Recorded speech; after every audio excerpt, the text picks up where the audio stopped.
اذا فعلوا فاحشۃ، جو لوگ جب کوئی فحش کام کر جاتے ہیں، کر گزرتے ہیں، او ظلموا انفسہم، یا اپنی جانوں پر ظلم کرتے ہیں،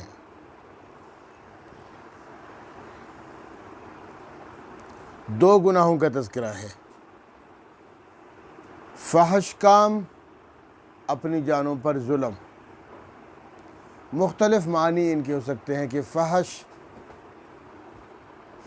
کس کو کہتے ہیں؟ فاحشہ بے حیائی کو کہتے ہیں، کوئی بے حیائی کا کام، عام طور پر اس سے مراد زنا ہو سکتا ہے۔ تو جو لوگ کوئی بے حیائی کا کام کرتے ہیں، کوئی فحش کام کرتے ہیں، اور دوسرے نمبر پر فرمایا او ظلموا انفسہم، یا اپنی جانوں پر ظلم کرتے ہیں۔ تو ظلموا انفسہم اور فاحشہ، ان دونوں سے مختلف مطلب ہو سکتے ہیں کہ یعنی فاحشہ سے مراد بڑے گناہ یعنی کبیرہ گناہ مراد ہو سکتے ہیں، اور ظلموا انفسہم سے صغیرہ گناہ۔ اسی طرح فاحشہ سے حقوق اللہ مراد ہو سکتے ہیں، اور ظلموا انفسہم سے حقوق العباد مراد ہو سکتے ہیں، یعنی ہر قسم کے گناہ۔ جو شخص ہر قسم کا گناہ، بڑا گناہ یا چھوٹا گناہ، حقوق اللہ یا حقوق العباد، گناہ کبیرہ یا گناہ صغیرہ، جو شخص بھی والذین اور جو لوگ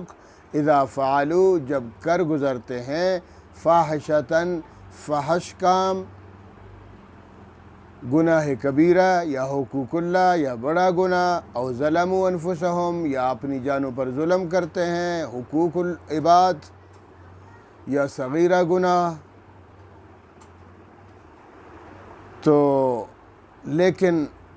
فرمایا یہ وہ لوگ کہ جب گناہ کرتے ہیں، گناہ کے فوراً بعد ذکر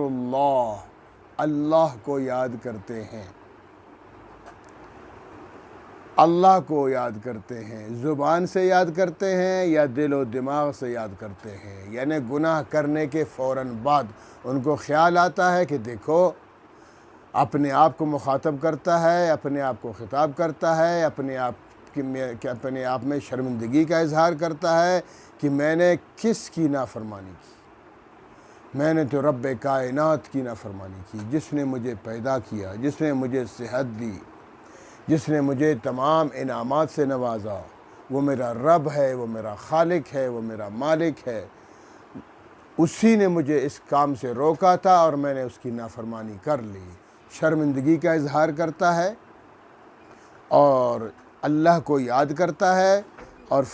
آگے فرمایا فاستغفروا لذنوبہم، اور ایسے لوگ پھر استغفار کرتے ہیں، معافی مانگتے ہیں، لذنوبہم اپنے گناہوں کی رب العالمین سے معافی مانگتے ہیں کہ اے اللہ میں نے جھک ماری، میں نے بہت گناہ کیا، میں نے تیری نافرمانی کر لی، اے اللہ مجھے معاف کر دے۔ تو فرمایا وَمَن يَغْفِرُ الذُّنُوبَ إِلَّا اللَّهُ، خود بتاؤ اللہ کے سوا کوئی معاف کر سکتا ہے؟ ومن، اور کون ہے وہ ذات کون ہے جو یغفر الذنوب، گناہوں کو معاف کرے، الا اللہ، اللہ کے سوا کوئی ہے؟ کوئی نہیں ہے، اللہ کے سوا تو کوئی معاف نہیں کر سکتا، اللہ ہی معاف کر سکتا ہے۔ ہاں، حقوق العباد میں یہ ضروری ہے کہ جس کا حق مارا گیا ہے، جس پر ظلم کیا گیا ہے، جس کی غیبت کی گئی ہے اور جس کو مارا گیا ہے، جس کا حق کھا لیا گیا ہے، اس سے معافی مانگنا ضروری ہے۔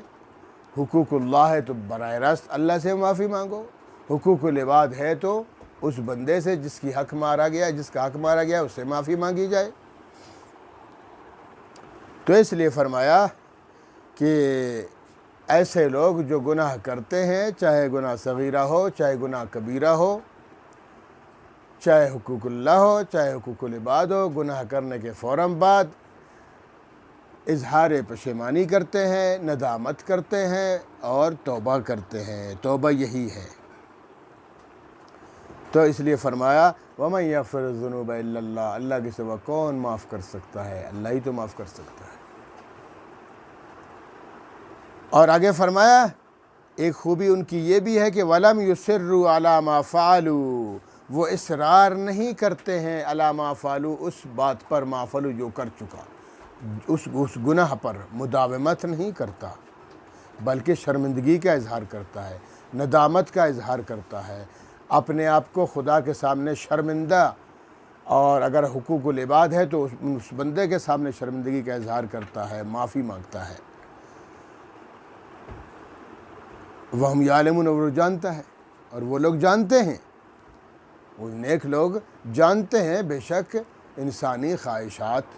تو انسان میں ہے، غلطی ہو گئی، شیطان کے نرمے میں آ گیا، خواہشات نفسانی میں آ گیا، گناہ کر بیٹھا۔ اب گناہ کے بعد وَهُمْ يَعْلَمُونَ، وہ جانتے ہیں کہ میں نے بڑی غلطی کر لی، اللہ کی نافرمانی کر لی اور بڑا گناہ کیا، تو فوراً توبہ طائب ہو جاتا ہے۔